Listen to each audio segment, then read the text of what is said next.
Welcome to our channel. তো আগের দিন আমরা পার্ট টুতে কী পড়েছিলাম? আমরা পার্ট টুতে পড়েছিলাম সেল মেমব্রেন, সাইটোপ্লাজম নিয়ে পড়েছিলাম পার্ট টুতে। তো আজকে আমরা পড়বো সেল ওয়াল, তারপর প্রোটিন নিয়ে পড়বো, যেটা প্লাজমা মেমব্রেন বা সেল মেমব্রেনে কী ধরনের প্রোটিন থাকে। তো চলো শুরু করা যাক।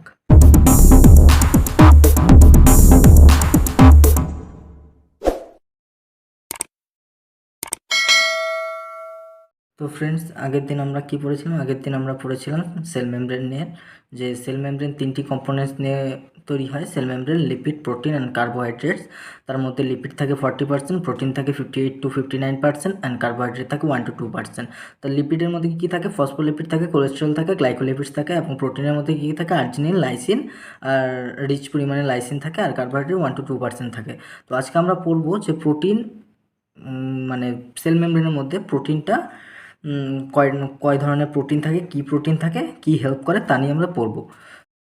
প্রোটিন নিয়ে। দু ধরনের প্রোটিন প্লাজমা মেমব্রেনে প্রেজেন্ট থাকে। কোন বেসিসে? বেসিস হচ্ছে এক্সট্রাকশনের বেসিসে এই প্রোটিন দু ধরনের থাকে।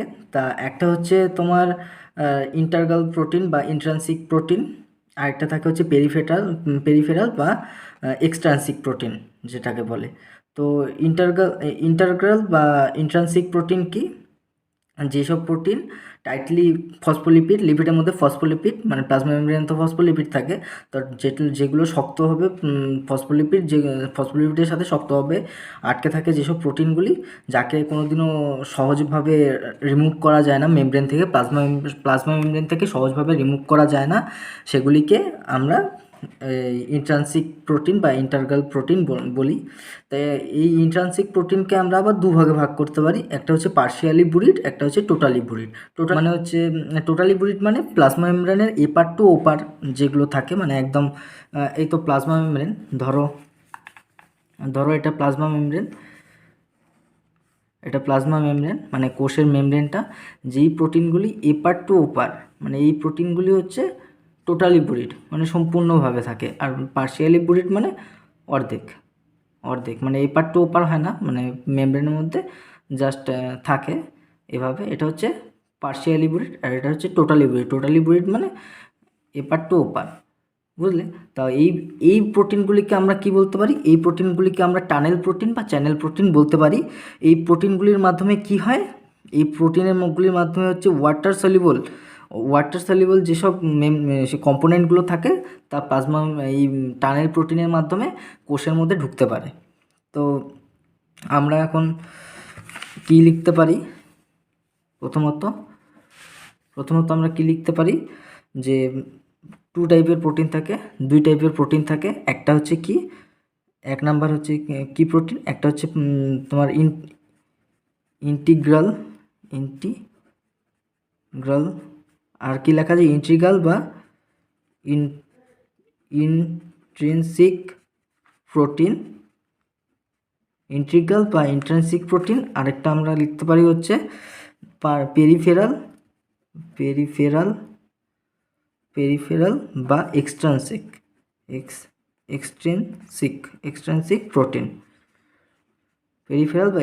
প্রোটিন। তো এই ইন্টিগ্রাল প্রোটিন বা ইন্ট্রিনসিক প্রোটিনকে আবার দুভাগে ভাগ করা যায়। একটা হচ্ছে পার্শিয়ালি বুরিড, আর একটাকে আমরা বলতে পারি হচ্ছে টোটালি বুরিড প্রোটিন। একটা পার্শিয়ালি বুরিড, একটা টোটালি বুরিড। আবার টোটালি বুরিড প্রোটিনকে আমরা কি বলতে পারি? টানেল প্রোটিন বা চ্যানেল প্রোটিন। একে আবার বলা যায় কি প্রোটিন? টানেল প্রোটিন বা চ্যানেল প্রোটিন।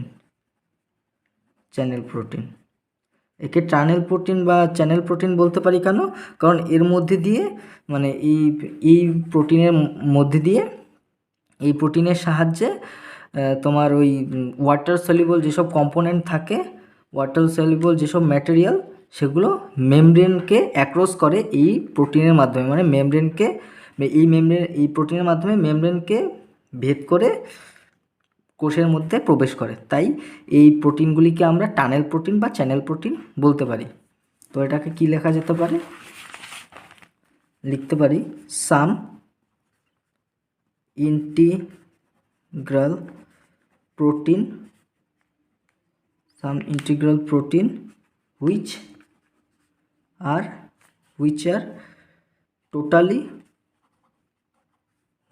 totally buried, আমরা এখন লিখছি টোটালি বুরিডটাকে নিয়ে, which are totally buried through the complete thickness of membrane মানে প্লাজমা মেমব্রেন বা cell membrane this type of protein are called as কি লিখতে পারি, টানেল প্রোটিন বা চ্যানেল প্রোটিন, টানেল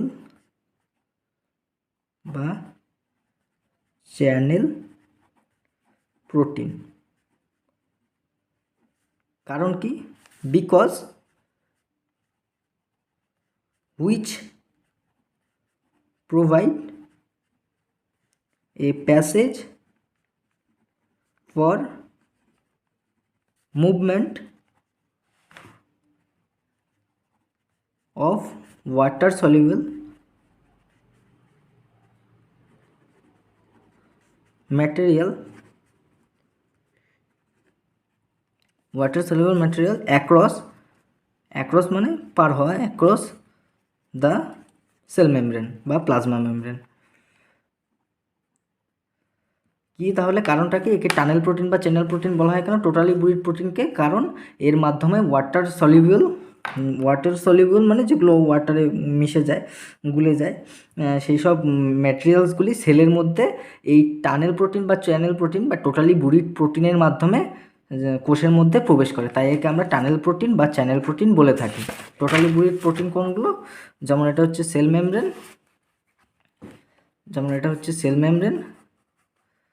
এটা সেল মেমব্রেনের এটা একটা প্রোটিন, এটা একটা প্রোটিন, এটা একটা প্রোটিন, এটা একটা প্রোটিন, এটা একটা প্রোটিন। এই তিনটে হচ্ছে টোটালি বুরিড প্রোটিন, আর এগুলো হচ্ছে পার্শিয়ালি বুরিড প্রোটিন। এগুলোর মধ্যে দিয়ে কি হয়, এগুলোর মধ্যে দিয়ে ওয়াটার সলিউবল ম্যাটেরিয়ালগুলি পাস হয়, তাই এগুলোকে হচ্ছে টানেল প্রোটিন বা চ্যানেল প্রোটিন বলা হয়। এগুলো হচ্ছে টোটালি বুরিড প্রোটিন, যেটা তোমার এই ইন্ট্রান্সিক প্রোটিনের ইন্ট্রান্সিক প্রোটিনের মধ্যে পড়ে, যেটা ইন্টাগ্রাল প্রোটিন বা ইন্ট্রান্সিক প্রোটিনের মধ্যে পড়ে এই এইগুলি, আর হচ্ছে পার্শিয়ালি বুরিড প্রোটিন। তো এখন আমরা পড়ব 2 নম্বর কি ছিল, আরেকটা পেরিফেরাল প্রোটিন বা এক্সট্রান্সিক প্রোটিন। দুভাগে প্রোটিনকে ভাগ করা যায়, একটা হচ্ছে এক্সট্রান্সিক প্রোটিন, একটা হচ্ছে ইন্ট্রান্সিক প্রোটিন। তো এখন এক্সট্রান্সিক প্রোটিন পড়ব বা পেরিফেরাল প্রোটিন, পেরিফেরাল বা এক্সট্রিনসিক প্রোটিন। তো এই সব প্রোটিন কোনগুলি, যেগুলি প্রোটিনকে আমরা সহজেই সেল মেমব্রেন থেকে আলাদা করতে পারি এবং সারফেসের দিকে থাকে, সেল মেমব্রেনের সারফেসের দিকে যেসব প্রোটিনগুলি থাকে সেগুলি হচ্ছে পেরিফেরাল বা এক্সট্রিনসিক প্রোটিন। এগুলোর মধ্যে কি থাকে, এই প্রোটিনগুলির মধ্যে এনজাইমেটিক অ্যাক্টিভিটি মানে উৎসেচক ক্রিয়াগুলি এই প্রোটিনগুলির মধ্যে লক্ষ্য করা যায়। তো কি লিখতে পারি এই বিষয়ে, যে দিস আর সুপারফিশিয়ালি অ্যারেঞ্জড, কীভাবে থাকে, পার্শিয়ালি থাকে, পেরিফেরাল বা extrinsic protein arranged on the কীভাবে থাকে, সেল মেমব্রেনের সারফেসে, on the surface of lipid layer. Cell মেমব্রেনটা কি, মাঝখানে লিপিড থাকে, লিপিডের সাথে মানে ফসফোলিপিড লেয়ার বা lipid layer of the lipid layer and can be মানে সহজেই সেপারেট করা যায় লিপিড থেকে, সেপারেটেড। যেটা ইন্ট্রিনসিক বা যেটা হচ্ছে টোটালি বুরিড প্রোটিন বা পার্শিয়ালি বুরিড প্রোটিন বা ইন্টারগ্রাল প্রোটিন বা ইন্ট্রিনসিক প্রোটিনের ক্ষেত্রে হয় না। ইন্ট্রিনসিক বা ইন্টারগ্রাল প্রোটিনের ক্ষেত্রে সহজে সেটাকে সেল মেমব্রেন থেকে রিমুভ করা যায় না, কিন্তু পেরিফেরাল প্রোটিন বা এক্সট্রিনসিক প্রোটিনের ক্ষেত্রে তাদের সহজে সেপারেট করা যায় সেল মেমব্রেন থেকে easily.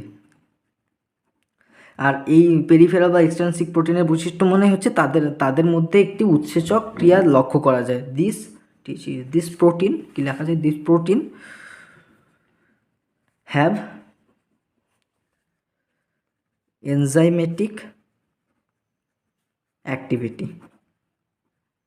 This protein have enzymatic activity. তো আরেকটা মনে রাখার জন্য আরেকটা জিনিস, আর এই প্রোটিনগুলি কীভাবে থাকে, এই প্রোটিনগুলি এই তো সেল মেমব্রেন, এই সেল মেমব্রেন এটা হচ্ছে টোটালি বুরিড, পার্শিয়ালি বুরিড, আর সেল মেমব্রেনের সারফেসের সাথে এরকম কয়েকটি প্রোটিন থাকে এরকম। এই প্রোটিনগুলি হচ্ছে পেরিফেরাল প্রোটিন বা এক্সট্রিনসিক প্রোটিন, যেগুলো সেল মেমব্রেনের সারফেসের সাথে থাকে। সেল মেমব্রেনের সারফেসের সাথে যেগুলো থাকে এগুলো হচ্ছে এক্সট্রিনসিক প্রোটিন বা পেরিফেরাল প্রোটিন। আর এগুলো হচ্ছে তোমার ইন্ট্রিনসিক বা ইন্টিগ্রাল প্রোটিন, যেগুলো গেঁথে থাকে সেল মেমব্রেনের সাথে। এটা হচ্ছে তোমার এই পার্শিয়ালি বুরিড প্রোটিন, মানে পার্শিয়ালি মানে হাফ ঢুকে থাকে, আর টোটালি বুরিড মানে সম্পূর্ণ গেঁথে থাকে, এটা হচ্ছে টোটালি বুরিড প্রোটিন। এগুলোকে চ্যানেল প্রোটিন বলা হয়।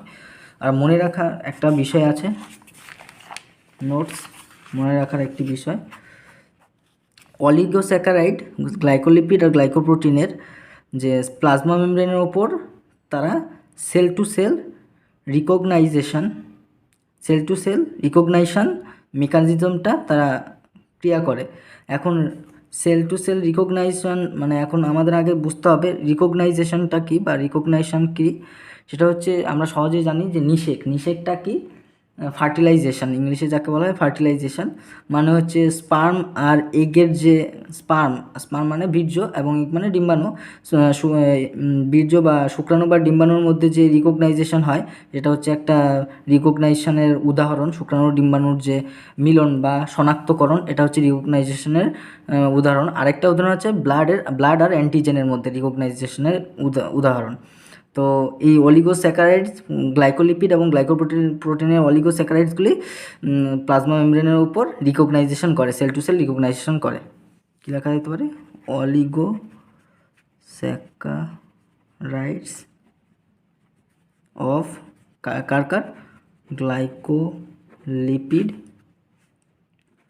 গ্লাইকোলিপিড অ্যান্ড গ্লাইকোপ্রোটিনস কিসের উপর, on the surface of plasma membrane, on the কোন surface, outer surface of membrane বা প্লাজমা মেমব্রেন বা সেল মেমব্রেন্স। আর কিসের ইনভলভ থাকে ওরা, involved cell to cell recognition mechanism বা ক্রিয়া মেকানিজম। রিকগনাইজেশনের উদাহরণ কি, এটার একটা উদাহরণ যদি দিতে চাই আমরা, এটা হচ্ছে উদাহরণ হচ্ছে ফার্টিলাইজেশন, যাকে আমরা বাংলায় নিষেক বলি। ফার্টিলাইজেশন, নিষেক মানে হচ্ছে শুক্রাণু ডিম্বাণুর শনাক্তকরণ। শুক্রাণু যেমন ডিম্বাণুকে শনাক্ত করে বা একসাথে হয়, এটাই হচ্ছে রিকগনাইজেশনের মেকানিজম। আরেকটা উদাহরণ কি দিতে পারি, blood to antigens,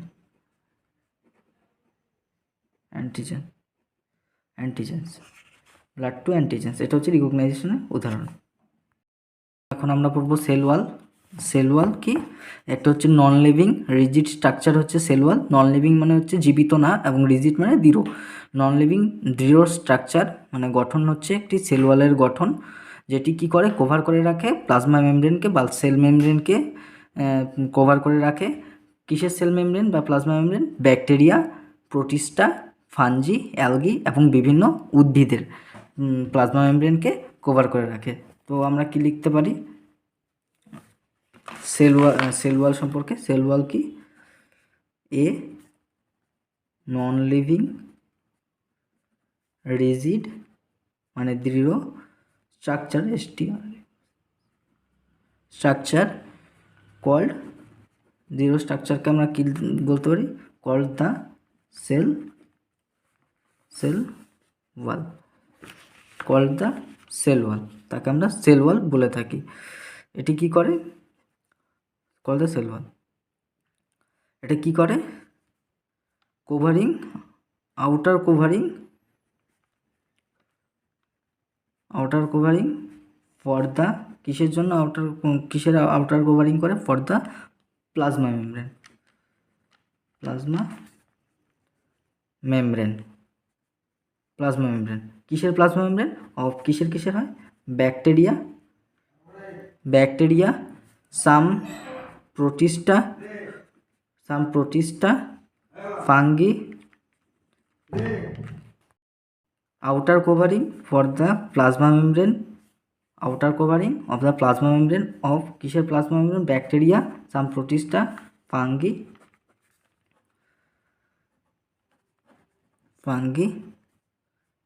algae and plants,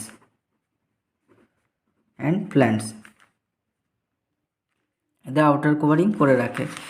cell wall, সাধারণত সেল ওয়াল, তো সেল ওয়াল কী কী নিয়ে গঠিত হয় বা কী কী থাকে সেল ওয়ালে, সেলুলোজ, হেমিসেলুলোজ, পেকটিনস, প্রোটিনস,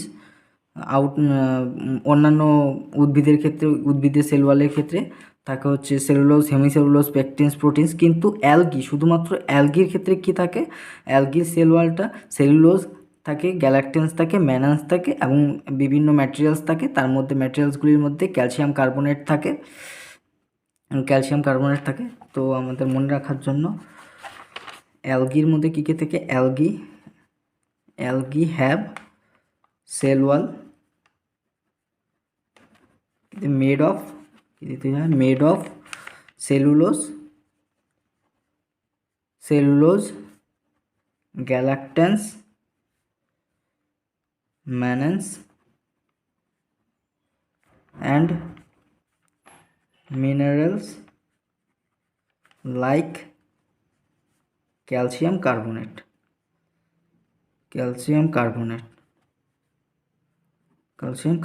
বা CaCO3, ক্যালসিয়াম কার্বনেট মানে CaCO3, CaCO3 মানে হচ্ছে অ্যালগির সেল ওয়ালটাতে একটু আলাদা। সেটি কী কী দিয়ে তৈরি হয়, cellulose, galactans, mannans and minerals, like কী কী মিনারেলস থাকে, মিনারেলসের মধ্যে ক্যালসিয়াম কার্বনেট থাকে, যেটা CaCO3 নামে পরিচিত। আর তাছাড়াও অন্যান্য উদ্ভিদের সেল ওয়ালের ক্ষেত্রে কী কী থাকে, ইন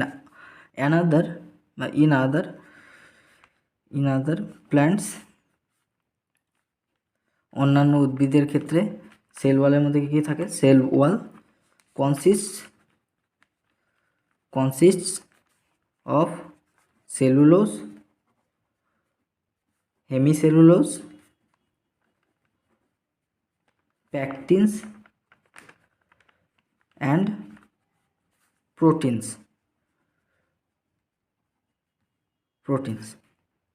তো এখন আমরা পড়ব সেল ওয়ালের তিনটা ভাগ।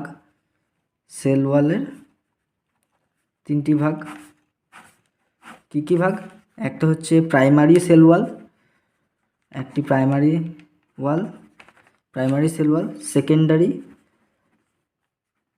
সেকেন্ডারি ওয়াল, আরেকটা আছে টারশিয়ারি সেল ওয়াল। তো প্রাইমারি সেল ওয়াল একটা, তার ভেতরে থাকে সেকেন্ডারি সেল ওয়াল, যেটা তিনটি লেয়ার থাকে সেকেন্ডারি সেল ওয়ালের, কী কী, S1 লেয়ার, S2 লেয়ার এবং S3 লেয়ার, তিনটি লেয়ার থাকে। আর সেকেন্ডারি সেল ওয়ালের ভেতরে থাকে টারশিয়ারি ওয়াল, যেটা শুধুমাত্র ট্রাকিয়ার্ড অফ জিমনোস্পার্ম মানে ট্রাকিয়ার মধ্যে থাকে, ট্রাকিয়ার্ডস অফ জিমনোস্পার্ম মানে প্রেজেন্ট অনলি, টারশিয়ারি ওয়ালটি ট্রাকিয়ার জিমনোস্পার্মের মধ্যে থাকে। কম্পোস্ট কী কী দিয়ে তৈরি হয়, টারশিয়ারি সেল ওয়ালটা সেলুলোজ, হেমিসেলুলোজ দিয়ে এবং জাইলেন দিয়ে টারশিয়ারি সেল ওয়ালটা তৈরি হয়। তো কেমনভাবে থাকে চিত্রটা আমরা দেখছি। এর প্রথমে থাকে প্রাইমারি সেল ওয়াল, তার ভেতর দিকে হচ্ছে secondary sell wall. Secondary sell ওয়ালের 3টি লেয়ার, 1 2 3টে। কী কী? এই 1 2 3টে, এই 3টি থাকে হচ্ছে সেকেন্ডারি সেল ওয়াল। এবং টারশিয়ারি সেল ওয়ালটা এখানে থাকে, যেটা শুধুমাত্র জিমনোস্পার্মের মধ্যে থাকে, শুধুমাত্র জিমনোস্পার্মের মধ্যে টারশিয়ারি সেল ওয়ালটা থাকে, অন্য কোথাও থাকে না। আর টারশিয়ারি সেল ওয়ালটা তৈরি হয় হেমিসেলুলোজ এবং জাইলেন দিয়ে, আর মাঝখানে থাকে সাইটোপ্লাজম। এই হচ্ছে প্রথমে প্রাইমারি সেল ওয়াল, তারপর secondary sell wall. Secondary sell ওয়ালের 3টি লেয়ার, 1 2 3টে, S1 S2 S3। তারপরে থাকে টারশিয়ারি সেল ওয়াল, যেটা শুধুমাত্র জিমনোস্পার্মে, তারপরে সাইটোপ্লাজম। তো আমরা প্রথমে প্রাইমারি সেল ওয়াল সম্পর্কে পড়ব। প্রাইমারি ওয়াল বা sell wall, primary cell wall. তো এটা কী হয়? থিন হয়।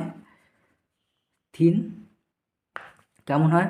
রবার টাইপের, ইলাস্টিক টাইপের হয় সেল ওয়ালটা। কী কী দিয়ে এটি তৈরি হয়? এটা হলো 1 নাম্বার, থিন হয়। তারপর হচ্ছে ইলাস্টিক টাইপের হয়। কী কী দিয়ে তৈরি হয় এটা? এই সেল ওয়ালটা সেলুলোজ, হেমিসেলুলোজ আর হচ্ছে পেকটিন। এই 3টি দিয়ে এই প্রাইমারি সেল ওয়ালটা তৈরি হয়। এই প্রাইমারি সেল ওয়ালটা তৈরি হয় এই 3টি দিয়ে। কিন্তু একটা বিষয়, যে সেলটি বড় হওয়ার সঙ্গে সঙ্গে এই প্রাইমারি সেল ওয়ালটি অদৃশ্য হয়ে যায়। এটা মাথায় রাখবে। আর প্রাইমারি সেল ওয়ালটি সবসময় ক্যাপেবল, গ্রোথের জন্য ক্যাপেবল, মানে গ্রোথ হয় প্রাইমারি সেল ওয়ালের। তো আরেকটা কী লেখা যাবে? 3 নাম্বার, গ্র্যাজুয়ালি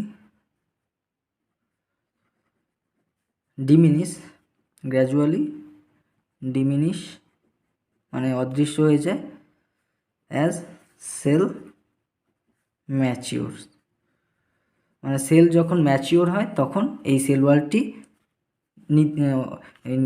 অদৃশ্য হয়ে যায়। আর এটি কি? গ্রোথের জন্য ক্যাপেবল, গ্রোথ হওয়ার জন্য ক্যাপেবল অফ গ্রোথের জন্য ক্যাপেবল। এই হচ্ছে প্রাইমারি সেল ওয়াল। এখন আমরা পড়ব সেকেন্ডারি সেল ওয়াল।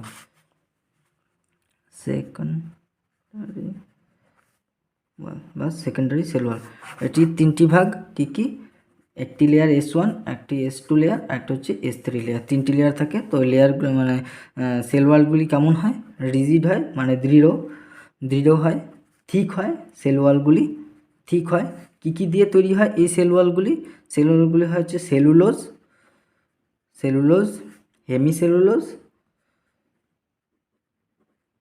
আর হচ্ছে পেকটিন। এই 3টি দিয়ে, আর কি? পেকটিন। এই 3টি দিয়ে সেকেন্ডারি সেল ওয়ালটি তৈরি হয়। আর এই সেকেন্ডারি সেল ওয়ালটি এইটুকু মাথায় রাখবে, সেকেন্ডারি সেল ওয়ালটি মেরিস্টেম সেলসের ক্ষেত্রে এই সেকেন্ডারি সেল ওয়ালটি থাকে না। মেরিস্টেম সেলসের ক্ষেত্রে এই সেকেন্ডারি সেল ওয়াল থাকে না। এটা ইম্পর্ট্যান্ট পয়েন্ট। কিসের ক্ষেত্রে? মেরিস্টেম সেলসের ক্ষেত্রে অ্যাবসেন্ট থাকে এই সেল ওয়াল মেরিস্টেম সেলসের ক্ষেত্রে অ্যাবসেন্ট থাকে। আর এটা কি থাকে? প্রাইমারি সেল ওয়ালের ভেতর দিকে। কোন সাইডে থাকে? টুয়ার্ডস অফ সেল মেমব্রেনের দিকে থাকে। প্রাইমারি সেল ওয়ালের ভেতর দিকে থাকে এই সেল ওয়ালটি। কী লেখা যেতে পারে? ইনার সাইড অফ প্রাইমারি ওয়াল। কোন দিকে থাকে? টুয়ার্ড মানে দিকে, টুয়ার্ডস কোন দিকে থাকে? সেল মেমব্রেনের দিকে থাকে, টুয়ার্ডস সেল মেমব্রেনের দিকে এটি থাকে। এখন আমরা পড়ব টারশিয়ারি ওয়াল, টারশিয়ারি সেল ওয়াল কি? যেটি শুধুমাত্র কিসের মধ্যে? জিমনোস্পার্ম, ট্র্যাকিয়াডস অফ জিমনোস্পার্মের মধ্যে প্রেজেন্স অনলি। এটা important point, present only in tracheids of gymnosperm. Tracheids of জিমনোস্পার্মের মধ্যে থাকে। কী কী দিয়ে তৈরি হয়? কী কী দিয়ে এই কম্পোস্ট হয় এই টারশিয়ারি সেল ওয়াল? হেমিসেলুলোজ আর জাইলান দিয়ে।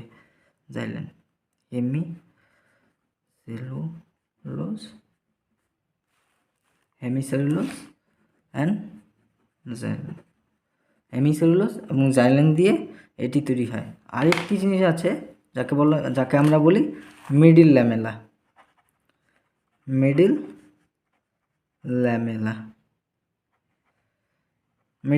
ল্যামেলা কি? এটা হচ্ছে দুটো লেয়ারের মাঝখানের অংশটিকে বলা হয় দুটো কোষের মাঝখানের কমন লেয়ারটিকে বলি আমরা মিডিল ল্যামেলা। মাঝখানের কমন লেয়ারটিকে বলি মিডিল ল্যামেলা। মানে এটি একটি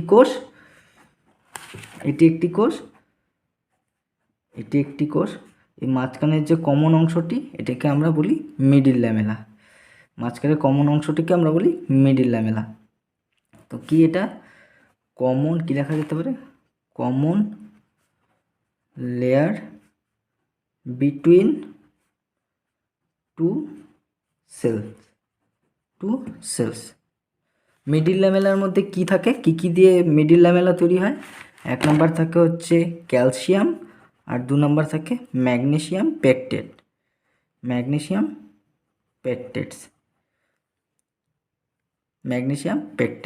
তার মধ্যে কি হয়? তার মধ্যে ক্যালসিয়ামটি বেশি পরিমাণে থাকে। কি থাকে? ক্যালসিয়ামের পরিমাণ মিডিল ল্যামেলাতে বেশি থাকে। অ্যামাউন্ট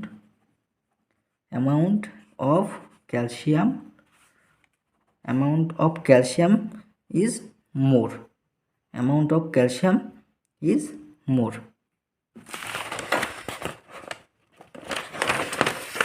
তারপর সেলুলোজ কি? সেলুলোজ হচ্ছে সেল ওয়ালের মেন কম্পোনেন্ট। সেলুলোজ হচ্ছে সেল ওয়ালের মেন কম্পোনেন্ট।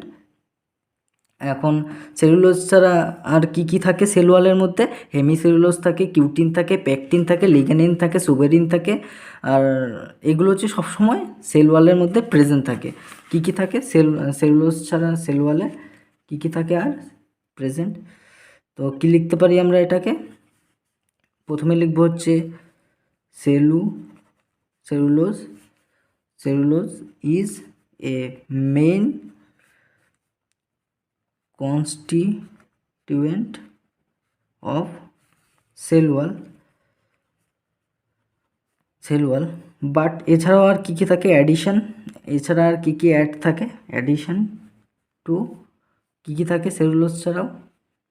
থাকে হচ্ছে হেমিসেলুলোজ, তারপরে থাকে হচ্ছে কিউটিন থাকে, পেকটিন থাকে, লিগনিন থাকে, সুবেরিন থাকে। এগুলো সবগুলি প্রেজেন্ট থাকে সেল ওয়ালের মধ্যে। আর সেল ওয়ালের কাজ কি? সেল ওয়ালের মেন কাজ হচ্ছে প্রোটেক্ট করা, সেলটাকে প্রোটেক্ট করা। আমাদের বডিকে প্রোটেক্ট করে, যেমন আমাদের স্কাল মানে আমাদের এই কঙ্কালটি আমাদের যেমন আমাদের কঙ্কাল থাকে, তেমনি সেল মানে কোষের কঙ্কাল হচ্ছে এই সেল ওয়াল। এই কোষের কঙ্কাল হচ্ছে সেল ওয়াল। ধরা যেতে পারে যে স্কেলিটন অফ সেল হচ্ছে সেল ওয়াল। তো কি লেখা যেতে পারে? Cell wall worked as frame. আমাদের শরীরের ফ্রেম কি? কঙ্কাল, তেমনি সেলের ফ্রেম হচ্ছে cell wall. Cell as frame or protect কি সেলকে প্রোটেক্ট করে। প্রোটেক্ট লেয়ার অফ সেলের লেয়ারকে প্রোটেক্ট করে, আর হচ্ছে একটি ফ্রেমের মতো কাজ করে, সেলের গঠনে সহায়তা করে। আর এই যেগুলো hemicellulose, cutin, pectin, lignin, suberin, এগুলো হচ্ছে সেলের ম্যাট্রিক্স হিসাবে কাজ করে। আর সেলের যেই ম্যাটেরিয়ালসগুলো আছে হেমিসেলুলোজ, পেকটিন, লিগেনিন, এগুলো হচ্ছে সিনথেসাইজ করে প্ল্যান্টের গলগি বডি সিনথেসাইজ করে। এগুলো দিয়ে প্ল্যান্টের গলগি বডি উৎপন্ন হয়। আর প্ল্যান্ট গলগি বডিকে আমরা আরেকটা নামে জানি ডিকটিওজম। যে সেলুলোজ যে ফর্মেশন হয় থেকে হয় সেল মেমব্রেন থেকে সেলুলোজ ফর্মেশন হয়। তো আমরা কি লিখতে পারি? যে cell wall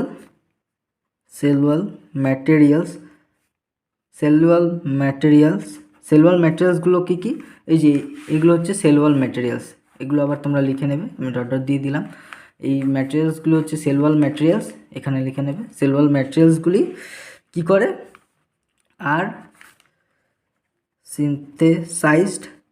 synthesized in plant Golgi body. Golgi bodies, plant Golgi body উৎপন্ন করে। আর এই প্ল্যান্ট গলগি বডিকে আমরা আরেকটা কী নামে জানি? ডিকটিওজম। এই প্ল্যান্ট গলগি বডিকে আমরা আরেকটা নামে জানি ডিকটিওজম। আর এই সেলুলোজকে উৎপন্ন করে cell membrane. Cell membrane cellulose উৎপন্ন করে। কী লেখা যায়? Formation of cellulose occurs by cell membrane. Formation of cellulose formation of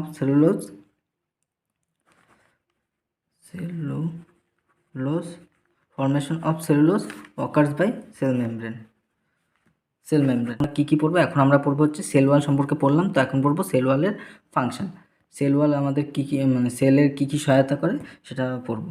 cell wall কী করে? সেলের শেপ দেয় বা আকার আকৃতি দেয়, সেলকে কি প্রোটেক্ট করে, সেল টু সেল ইন্টারাকশান এটাতে হেল্প করে হচ্ছে সেল ওয়াল। আর একটা কী করে, যে বাইরের ম্যাক্রোমলিকুলসগুলোর থেকে আমাদের বেরিয়ার বা প্রোটেক্ট করে, বেরিয়ার দেয় বা আঘাতের থেকে ম্যাক্রোমলিকুলসের থেকে রক্ষা করে আমাদের। তো কী কী আছে? 1 নাম্বার লিখতে পারি আমরা কি? 1 নাম্বার হচ্ছে cell wall gives shape to the cell, মানে সেলের আকৃতি দেয়। সেলের আকৃতি কেমন হবে সেটা নির্ভর করে সেল ওয়ালের ওপর। 2 নম্বর হচ্ছে প্রোটেক্টস দ্য সেল ফ্রম কিসের থেকে? মেকানিক্যাল ড্যামেজ থেকে, মেকানিক্যাল ড্যামেজ অ্যান্ড আর কিসের থেকে? ইনফেকশনের থেকে, ইনফেকশনের থেকে এবং মেকানিক্যাল ড্যামেজ থেকে প্রোটেক্ট করে। আরেকটা কী করে? আরেকটা করে হচ্ছে সেল টু সেল ইন্টারাকশনের থেকে হেল্প করে, helps in cell to cell interaction cell to cell ইন্টারাকশনে হেল্প করে। আর কি করে? আরেকটা হেল্প করে হচ্ছে বাইরের ম্যাক্রোমলিকুল থেকে প্রোটেক্ট করে, provides barrier two ম্যাক্রোমলিকুলস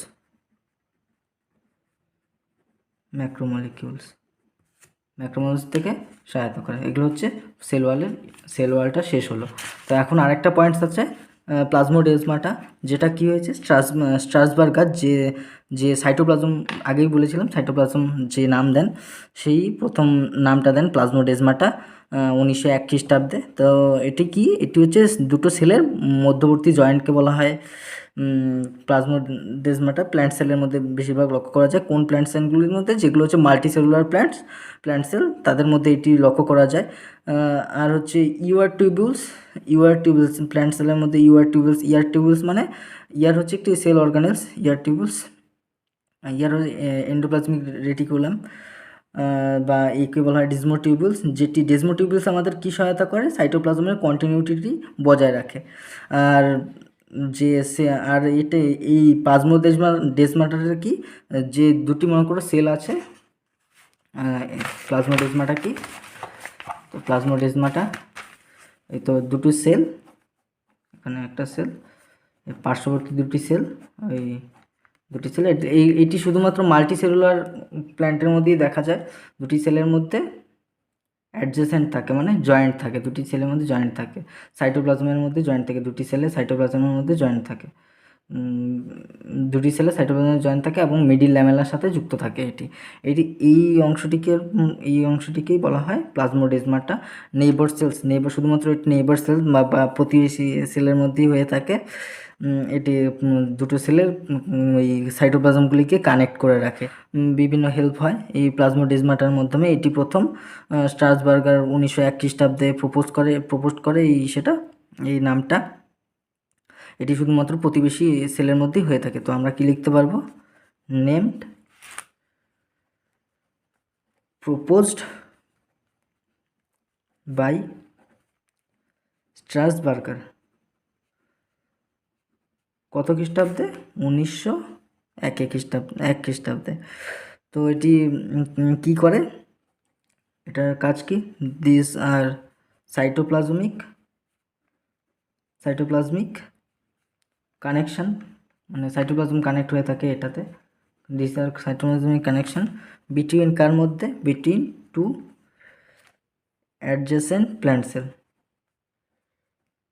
adjacent plant cell মানে হচ্ছে যেই দুটি প্লান্ট সেলের মানে পাশাপাশি প্লান্ট সেলগুলির মধ্যে এটি হয়ে থাকে কানেকশন, সাইটোপ্লাজমিক কানেকশন।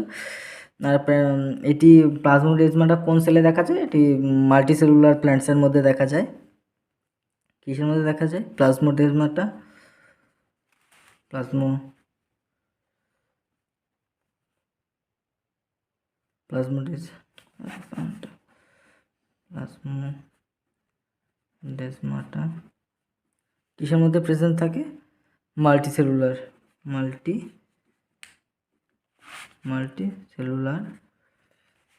প্ল্যান্টসের মধ্যে, মাল্টিসেলুলার প্ল্যান্টসের মধ্যে এটি প্রেজেন্ট থাকে। আর এটি কি করে?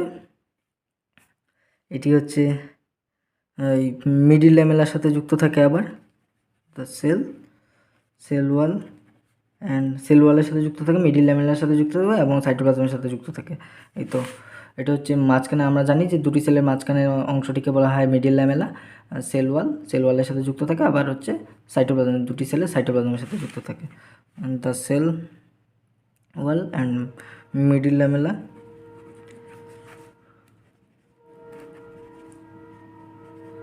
Lamella may be traversed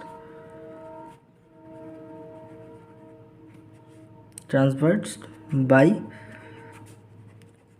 plasmodesmata, যেটা কি থাকে which connected the cytoplasm of প্রতিবেশী বা নেইবারিং সেলস। এখানেই আমাদের সেল ওয়াল শেষ হলো আজকের মতো। এখানেই, পরের দিন আমরা পড়বো পার্ট 4-এ সেল অর্গানেলস বা এন্ডোমেমব্রেন সিস্টেম। তো এন্ডোমেমব্রেন সিস্টেম কি আমরা আগে পড়ে নিই, যে এন্ডোমেমব্রেন সিস্টেম কি। এন্ডোমেমব্রেন সিস্টেম কি? যার মধ্যে হচ্ছে মেমব্রেন থাকে, যেই সব অর্গানেলসের মধ্যে ডিস্টিংক্ট বিভিন্ন স্ট্রাকচার, টার্মস, ফাংশন বিভিন্ন হয়, তাদের উপর ভিত্তি করে তাদের এন্ডোমেমব্রেন সিস্টেম বলা হয়। তো এন্ডোমেমব্রেন সিস্টেমের মধ্যে কি কি ইনক্লুড আছে? Endoplasmic reticulum, Golgi complex, lysosome, vacuoles, এগুলো হচ্ছে এন্ডোমেমব্রেনের মধ্যে ইনক্লুড আছে। কিন্তু ফাংশনের দিক থেকে দেখলে পরে মাইটোকন্ড্রিয়া, ক্লোরোপ্লাস্ট, পারঅক্সিজম এগুলো endoplasmic reticulum, Golgi complex, lysosome, ভ্যাকিউলসের থেকে আলাদা হয়, কার্যগত দিক থেকে আলাদা হয়। তারা এই এন্ডোমেমব্রেন সিস্টেমের অংশ নয়, তাদের এই এন্ডোমেমব্রেন সিস্টেমে ধরা হয় না। তো আমরা কি লিখতে পারি? এন্ডোমেমব্রেন সিস্টেম কি হচ্ছে উইল ইচ অফ দ্য, মানে প্রত্যেকটি মেমব্রেনাস অর্গানেলস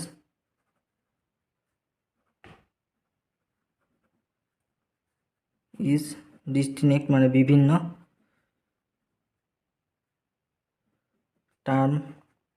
টার্মস থাকে, স্ট্রাকচার আলাদা থাকে, স্ট্রাকচারগুলি আলাদা, কি আলাদা থাকে, আর ফাংশন আলাদা থাকে। বিভিন্ন অর্গানেলসের ফাংশন আলাদা থাকে। তো এই ফাংশন, স্ট্রাকচার, টার্মসের ভিত্তিতেই আমরা এন্ডোমেমব্রেনের সিস্টেমে অন্তর্ভুক্ত করি সেল অর্গানেলসগুলিকে। তাই এন্ডোমেমব্রেনের সিস্টেমে সেল অর্গানেলসগুলি কী কী? 1 নম্বর হচ্ছে এন্ডোপ্লাজমিক রেটিকুলাম, ইআর, যাকে আমরা বলি ইআর বা এন্ডোপ্লাজমিক রেটিকুলাম। আর কি থাকে এন্ডোমেমব্রেন সিস্টেমের মধ্যে? গলগি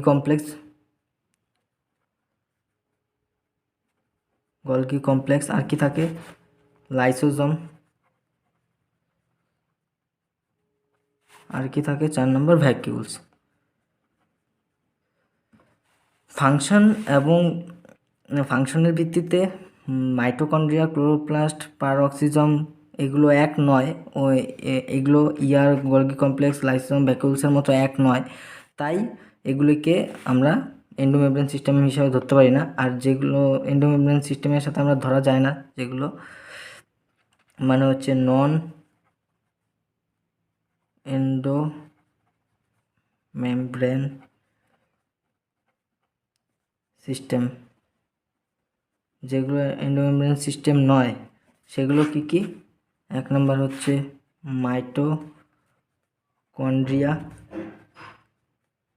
মাইটোকন্ড্রিয়া, ক্লোরোপ্লাস্ট, ক্লোরোপ্লাস্ট,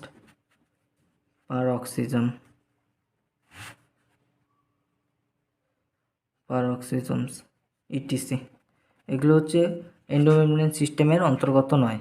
তো আমরা এর পরের দিন পড়ব এই এন্ডোমেমব্রেন সিস্টেমগুলির সম্পর্কে। এগুলো সম্পর্কে আমরা পড়ব, সেল অর্গানেলস, এগুলো সম্পর্কে আমরা এর পরের দিন পড়ব। ঠিক আছে, টাটা, গুড বাই।